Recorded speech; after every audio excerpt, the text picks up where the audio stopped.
week-end, c'est l'île aux son camp.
Ce week-end, c'est l'île aux son camp. De l'Ardenne à la mer, le cheminement de 100 années d'action sociale envers l'enfance défavorisée. C'est le titre de la brochure rédigée par Jacques Dubois d'Anguin et Éric Mehuissen qui vous présente l'histoire du centre Les Glaïeuls. Tout au long de son histoire, le centre a traversé bien des épreuves tout en maintenant le cap. Venir en aide à l'enfance défavorisée. Tout commence avec l'assistante discrète à l'enfance débile de Bruxelles, une association qui fut créée de manière définitive au lendemain de la Première Guerre mondiale. Il était alors, je cite, impérieux de venir en aide aux mamans et aux enfants des soldats et prisonniers de guerre en leur procurant le trousseau d'habillement, des aliments, des médicaments, des chaussures. L'action se prolongea en 1919 à travers l'assistance discrète aux pré-tuberculeux laquenois. Elle vient en aide aux jeunes enfants de 6 à 12 ans en mauvaise santé. L'objectif alors était de permettre aux petits malades de séjourner dans un sanatorium en leur fournissant un accueil de qualité. La fondation des Glaïeuls se mettait ainsi lentement en place. En 1925, l'association achète la villa maritime de Blankenberg. C'est donc là que commencent à fleurir les Glaïeuls. De 1921 à 1940, ce ne sont pas moins de 2769 enfants qui ont séjourné à la mer, et ce, grâce aux œuvres du journal Le Soir. C'est en 1946 que l'œuvre fut agréée pour la première fois par l'ONE. Un nouvel immeuble fut acquis à Saint-Idesbald. Mais la réforme des structures de l'État belge eut raison de l'implantation francophone des Glaïeuls en région flamande. En 1983, les Glaïeuls quittent la mer, direction les Ardennes pour arriver à Palliseul dans le quartier de Bette. Les enfants séjournent aujourd'hui dans l'ancienne demeure des seigneurs des Habits. De la mer à l'Ardenne, le cheminement de 100 années d'action sociale envers l'enfance défavorisée, une brochure rédigée par Jacques Dubois d'Anguien et Éric Mewisson.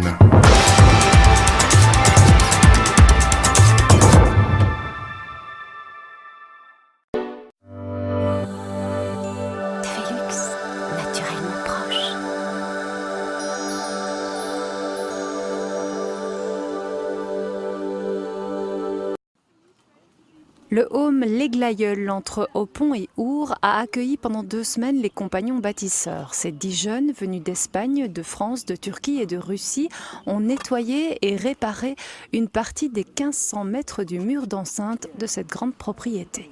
Qu'est-ce qui vous a poussé à faire ce chantier ici ?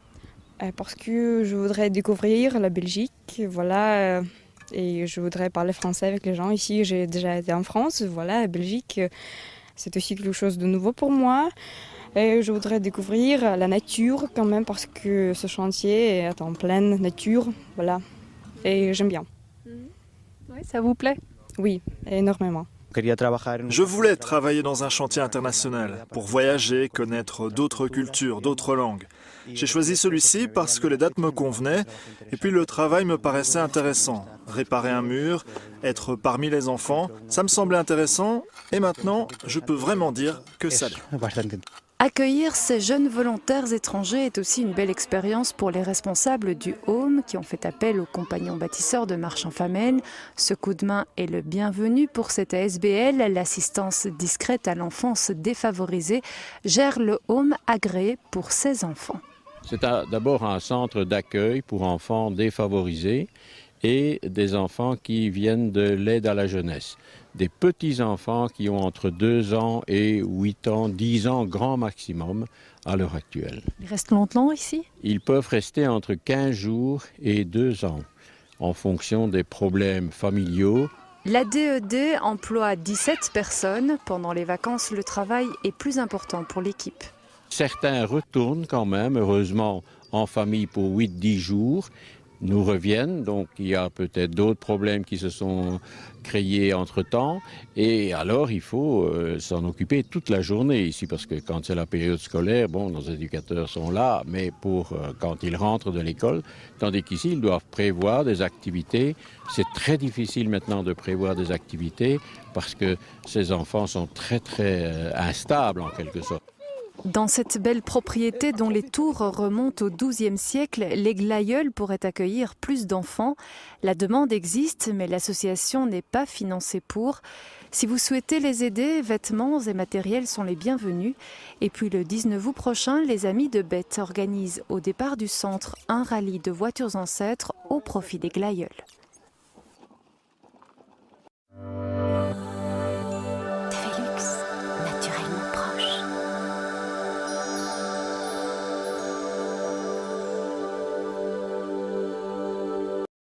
Ce week-end, c'est l'île aux Fontans. N'oubliez pas notre brochure, 10 € pour le centre des Glaïeuls. Elles sont 150, plus jolies les unes que les autres, à s'être déplacées.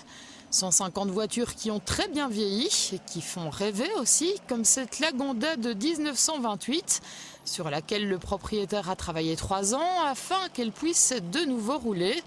Et à ses côtés, on trouvait de nombreux petits bijoux. Il y a différentes MG, il y a quelques Mercedes anciennes, et alors il y a les 2 chevaux qu'on revoit maintenant, plus des mini Fiat qu'on revoit aussi parce qu'il y a un club particulier qui est ici au rallye. Il y a un peu une mode au niveau des collections aussi. Oui, il y a une mode. Maintenant, on commence à entendre parler de clubs de Fiat, de clubs d'Alfa Romeo par exemple. Le parcours, étendu sur 135 km, se révèle accidenté, mais aussi particulièrement intéressant pour découvrir les plus beaux paysages de la région. De Opon, les collectionneurs se dirigent vers Dinan. Philippe Pitorarens est venu de Montigny-le-Tilleul avec sa Renault Caravelle. Et c'est le genre d'escapade dont il est très friand. Chaque année maintenant, elle fait la Bourgogne, l'Alsace, la Normandie, cette année-ci qu'on a fait avec. Donc, comme ça, c'est super, c'est du bonheur. Et ici, on a l'occasion avec mes beaux-frères et tout ça de faire la balade ici, donc c'est génial. Les amateurs de belles anglaises étaient également nombreux. Parmi les modèles présents, une Jeep Falcon de 1987. C'est rare, de toute façon on n'en trouve pas ici en Belgique, il faut vraiment aller en Angleterre pour trouver une voiture comme ça. Ce que j'ai fait, c'est regarder sur les sites donc en anglais, donc sur internet, prendre note, donc prendre des rendez-vous et prendre carrément une semaine donc, de vacances, je dirais, pour aller donc faire un petit peu le tour de l'Angleterre et voir où il y a donc des belles voitures. Parce que c'est vrai que l'Angleterre, finalement, c'est quand même le pays où on trouve vraiment donc, de superbes voitures décapotables. Toujours dans les décapotables, cette MG datant des années 30, dotée de certaines particularités. Sur le capot, vous verrez que le moustique est là. C'est un moustique d'origine, c'est l'emblème de la MG à l'époque. Et la particularité, c'est qu'elle était entièrement fermée, ou à moitié ouverte dans l'état où elle est actuellement, ou complètement ouverte. On l'appelle communément la landau, tout simplement parce que les bras sur le côté ressemblent à une capote de landau.